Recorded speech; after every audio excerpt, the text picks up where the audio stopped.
नमस्कार दोस्तों। उम्मीद करते हैं आप सब अच्छे होंगे, स्वस्थ होंगे और अपने पढ़ाई में मस्त होंगे।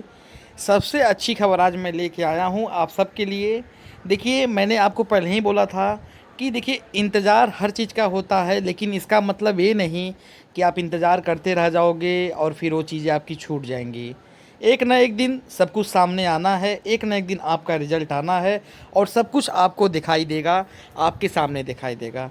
ठीक है, आज हम बात करेंगे केबीएस पीआरटी के बच्चों के रिजल्ट की, और हम बात करेंगे केबीएस में टीजीटी और पीजीटी के वो बच्चे जो अपने ज्वाइनिंग का वेट कर ले रहे हैं। ठीक है, अब देखिए, जैसा कि आप ये देख रहे हो, ये नोटिस सेक्शन है। यहाँ पे आप देख सकते हो कि कैसे केबीएस अब रिजल्ट को जारी कर रहा है। और मैंने ये प्रिडिक्शन पहले ही मैं लगा चुका था, लेकिन मैं वीडियो लेके इसलिए नहीं आया क्योंकि मुझे मालूम था कि बहुत लोग ऐसे हैं कि जो मुझे अशब्द बोलते हैं, या बहुत लोग ऐसे हैं कि जो मुझे गलत समझते हैं। और देखिए, मैं सब कुछ बर्दाश्त कर सकता हूँ, लेकिन गलत चीज़ों को नहीं बर्दाश्त कर सकता हूँ। ये मेरे पास है कि मैं हफ्ते 10 दिन तक आपको उल्टे सीधे वीडियो बना के मैं देते रहता, लेकिन मैंने ऐसा काम किया नहीं किया। क्योंकि देखिए, जब जेन्युइन खबर रहती है तभी मैं आता हूँ, और आप सबको भी अच्छी तरह से मालूम है। लेकिन उसके बाद भी ऐसे बहुत से लोग हैं कि जो मुझे गलत ठहराते हैं या गलत सोचते हैं। ठीक है, मेरा ये काम नहीं है कि मैं हफ्ते 10 दिन तक फिर मैं लेके एक चीज़ को मैं वहाँ पे चलूँ और हमेशा उन्हीं चीज़ों को सर्कुलेट करूँ। ठीक है, आप ये देख सकते हो, आपके सामने मैंने लाइव ये वेबसाइट खोली है। यहाँ पे category wise list of candidate selected to the post of principal in KBS with marks direct requirement 2022। ये देखिए, प्रिंसिपल का यहाँ पे जो है ये रिजल्ट के बारे में यहाँ बताया जा रहा है कि जो कैंडिडेट सेलेक्ट हुए हैं। ठीक है, उसके बाद आप यहाँ पे असिस्टेंट कमिश्नर का देख सकते हो। Category wise list of remaining candidate selected to the post of assistant commissioner in KBS with marks. ठीक है, category wise list of candidate selected to the post of assistant engineer. आज engineer का भी result यहाँ पे आप देख सकते हो। फिर उसके बाद आप ये देख सकते हो फाइनेंस ऑफिसर का। फिर आप ये देख सकते हो यहाँ पे candidate select post of stenographer का भी हो गया। स्टेनोग्राफर वाले पे भी थोड़ा सा लोचा था, लेकिन देखो इसका रिजल्ट क्लियर हो गया। एएसओ का भी आप देख सकते हो, मेन पैनल यहाँ पे जारी कर दिया गया एएसओ का। ठीक है, उसके बाद आप फिर नीचे आओगे तो फिर देखो list of selected candidate for the post of principal through direct requirement with place of posting, मतलब कहाँ कहाँ पे उनकी पोस्टिंग हुई है। ठीक है, अब उसके बाद यहाँ पे देखोगे उपचार के पद पर पदोन्नति आदेश। फिर उसके बाद ये नोटिस, ये कहे आपसे मतलब नहीं है, यहाँ पे ग्रेड पे का है। ठीक है, तो अब ये देख सकते हो कि नॉन टीचिंग के जो कुछ पोस्ट थे उनके रिजल्ट को केबीएस ने जारी कर दिया है। और सबसे हमारा जो यहाँ पे मेन जो पॉइंट था, यहाँ पे प्रिंसिपल वाला। ठीक है, list of selected candidates for the post of principal through direct requirement with place of posting. इसका मतलब समझे, ये बहुत बड़ी बात हो गई। क्योंकि आपको मालूम है, अगर आप टीजीटी हों चाहे पीजीटी हों, जब भी आप किसी नए संस्थान पे जाएंगे ज्वाइन करने के लिए, नए आप केबी पे जाओगे ज्वाइन करने के लिए, तो वहाँ पे ज्वाइनिंग में जो आपका मेन अधिकारी होता है, कौन होता है? वो वहाँ के प्रिंसिपल साहब होते हैं। ठीक है, वहाँ के प्रिंसिपल होते हैं आपके मेन अधिकारी। तो जब वो वहाँ पे वो रहेंगे तो उनकी मौजूदगी में ही आपकी ज्वाइनिंग होनी है। ऐसा नहीं है कि आप जाओगे तो वहाँ पे कार्यालय का बाबू आपको ज्वाइन कराएगा। ठीक है, हर चीज़ का एक लेवल होता है ना। मान लो टीजीटी और पीजीटी में आप सेलेक्ट होते हो, आपकी वहाँ पे लिस्ट आती है, तो ये प्रिंसिपल की यहाँ पे अगर ये आ गई, वहाँ पे ज्वाइनिंग लिस्ट वहाँ पे दे दी गई, कैंडिडेट वहाँ जाएगा, ज्वाइन करेगा, उसके बाद अब आपका ही बारी है। ठीक है, आपके ही रिजल्ट की बारी है। और आपका रिजल्ट कब आएगा? तो मैं आपके रिजल्ट का अगर मैं प्रिडिक्शन बोल दूं, आपके रिजल्ट की उल्टी गिनती चल रही है। रिजल्ट आपको अगले हफ्ते में, अगले हफ्ते से आने वाले, अगले हफ्ते से, मैं फिर से रिपीट कर रहा हूँ, अगले हफ्ते से आने वाले जो अगले हफ्ते होंगे उनके बीच में आपको दिखाई देगा। इट मीन्स हम ये कह सकते हैं कि जो अगला जो मंडे होगा, उस मंडे से लेके जो अगला जो मंडे होगा आने वाला, उस मंडे के बीच में रिजल्ट हमें दिखाई देगा। यानी कि हम ये कह सकते हैं कि जो 10 तारीख के पहले आपका रिजल्ट जो है जारी कर दिया जाएगा। 10 तारीख या 10 तारीख के आसपास जो है आपका रिजल्ट जारी कर दिया जाएगा, अगर सब कुछ बढ़िया रहा तो।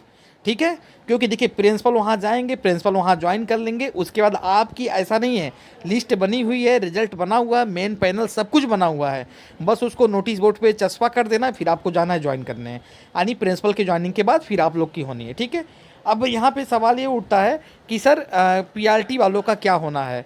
तो देखिए, पीआरटी वालों का जो है, पीआरटी वालों का भी रिजल्ट बहुत जल्द जारी कर दिया जाएगा। थोड़ी सी लिस्ट जो है वो लिस्ट प्रिपेयर हो गई थी। आपका रिजल्ट मैं बता दूं, पीआरटी वालों का रिजल्ट जो है वो शनिवार को ही आने वाला था, सैटरडे को ही आने वाला था, लेकिन किसी कारणवश से रिज़ल्ट को वहाँ पे रोक दिया गया और शनिवार को जब रिज़ल्ट आता तो ये मान के चलिए कि जो 12 तारीख है, 12 तारीख से आप लोगों का इंटरव्यू स्टार्ट होता है। ये एकदम पक्का खबर है, मतलब ये अंदर की मैं बात बता रहा हूँ। लेकिन कुछ उसमें त्रुटियाँ थी, कुछ गलतियाँ थी। ज़ाहिर सी बात है कि कुछ चीज़ें मतलब मेंटेन हो जाती हैं, लेकिन एक होता है ना जब क्रॉस चेक किया जाता है तो वहाँ कुछ गलतियाँ सामने आ जाती हैं। तो रिज़ल्ट को अभी रोक दिया गया है, लेकिन अभी जैसा हम अनुमान लगा रहे हैं, हो सकता है कि इस शनिवार को, जो आने वाला जो शनिवार है, इस शनिवार को आपका रिज़ल्ट जारी कर दिया जाए। और ये भी हो सकता है कि 17 तारीख के बाद, यानी कि 17 अक्टूबर के बाद फिर आप लोगों के जो है इंटरव्यू स्टार्ट कर दिए जाएंगे। 17 अक्टूबर के बाद या 18 अक्टूबर के बाद आपके इंटरव्यू स्टार्ट कर दिए जाएंगे। पहले ये रिजल्ट का प्रिडिक्शन ये था कि ये रिजल्ट आपका जो ये पिछला जो शनिवार जो बीत गया, उस शनिवार को रिजल्ट आपका जारी होता, यानी कि 23 को रिजल्ट आता, तो 12 तारीख को आपका इंटरव्यू वहाँ पे कंडक्ट कराया जाता 12 तारीख से। लेकिन अभी क्या है कि कुछ उसमें त्रुटियाँ थी जिनको सुधार के लिए भेजा गया है, जिसकी वजह से रिजल्ट थोड़ा सा डिले हो गया है। तो ये जो आने वाला जो अगला शनिवार है, इसमें आपका KBS PRT का रिजल्ट आएगा और रिजल्ट आने के बाद फिर आपका जो इंटरव्यू है वो 17 या 18 तारीख की आसपास जो है आपका फिर इंटरव्यू जो है कंडक्ट कराए जाएंगे। उसमें फेज वाइज इंटरव्यू होंगे अलग अलग केबी में, जैसे आपने TGT और PGT का देखा उस तरह से आपको बुलाया जाएगा, फिर आपका वहाँ पे इंटरव्यू होगा।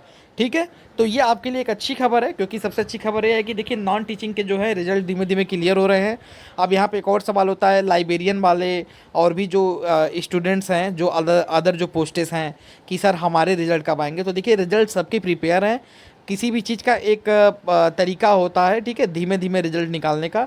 तो अभी इन्होंने इतना दिया है, तो मान के चलिए कि अगला जो आने वाला हफ्ता है, अगले एक हफ्ते से 9 दिन 10 दिन आप लेके चल सकते हो।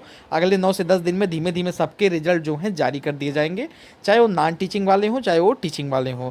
रिजल्ट किसी का अब नहीं रुकेगा, क्योंकि अब ये रिजल्ट अब रोकेंगे तो बहुत लंबा मतलब इनका ड्रॉबैक चल जाएगा। तो ऐसा होना नहीं है, चीज़ें क्लियर है, ऑलमोस्ट सारी चीज़ें क्लियर हैं। और मैं यही चीज़ मैं आपको बता रहा था कि 15 सितंबर के बाद और 20 सितंबर के बाद कुछ ना कुछ मतलब ये लोग कर रहे हैं कि रिजल्ट हो सकता है, आ सकता है।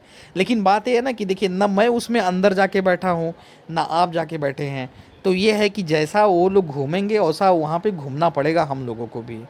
ठीक है, हम लोग तो यही ना कि हम लोग वेट कर सकते हैं भाई, प्रतीक्षा कर सकते हैं। और मुझे मालूम है कि आप में से बहुत लोग मेंटली हरासमेंट हो चुके हैं, चाहे वो हमारे TGT वाले हों चाहे हमारे PGT वाले एस्पेरेंट हो, कितना परेशान है। मैं उनके दर्द को मैं समझ सकता हूँ कि भाई देखो, इंटरव्यू देने के बाद भी एक इंसान होता है ना, एक मन में आस होती है। तो उन आस को लेके आप सब सोच रहे हैं, समझ रहे हैं, जाहिर सी बात है एक मन में एक बहुत बड़ा कसक है कि सर जल्दी से रिजल्ट क्लियर हो जाए।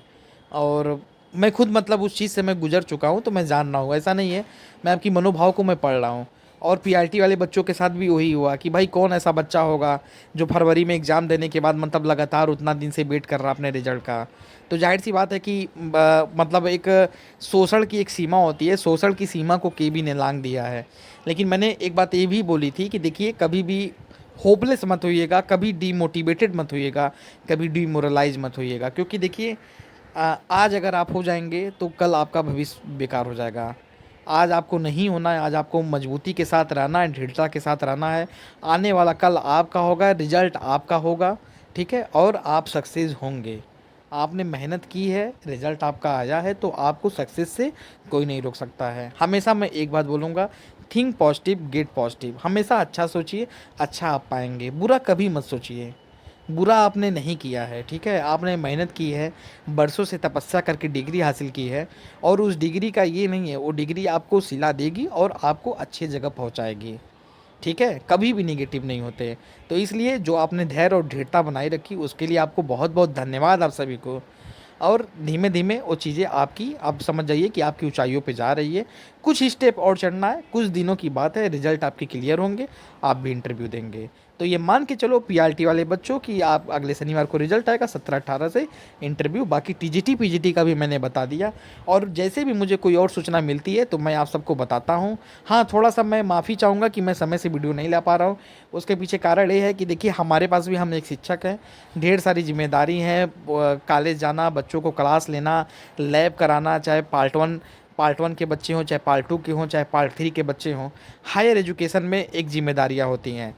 इंटर के बच्चे को हम थोड़ा बहुत मान लीजिए कि हाँ, अपने स्किल से या फिर जो भी है एक क्लास के माध्यम से समझा सकते हैं, लेकिन हायर एजुकेशन में प्रैक्टिकल कराना ही कराना है। तो मेरे साथ क्या है कि मेरे पास टाइम बचता ही नहीं है। सुबह जाने के बाद मतलब है कि शाम में फिर अंगूठा लगा के घर आइए, और उतने समय फिर आदमी टायर्ड हो जाता है तो कर नहीं पाता है।